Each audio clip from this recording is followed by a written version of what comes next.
On est toujours ensemble sur France 24. Bienvenue si vous nous rejoignez à la une de l'actualité. L'émotion et le recueillement en Israël pour les funérailles de la famille Bibas. L'image du jour en Israël, c'est celle de la foule le long des routes pour rendre un dernier hommage à la famille Bibas.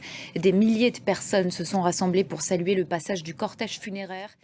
L'actualité de la soirée en Israël, c'est aussi cette nouvelle restitution de 4 corps d'otages retenus à Gaza.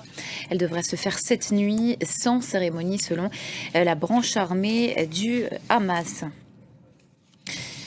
Et alors que la proposition de Donald Trump de faire de Gaza, je cite, la Riviera du Moyen-Orient continue de créer la polémique dans tout le monde arabe, l'Égypte doit présenter son propre plan le 4 mars prochain.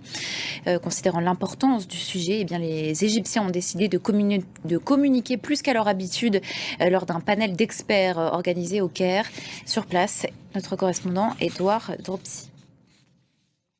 L'autre grand titre de l'actualité internationale nous emmène en Ukraine. Kiev a accepté les termes d'un accord sur ses minerais avec les États-Unis.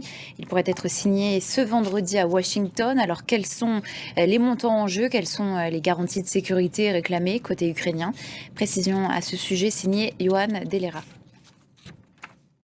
L'actualité en France maintenant, c'est cette réunion à Matignon pour définir les orientations du gouvernement en matière d'immigration.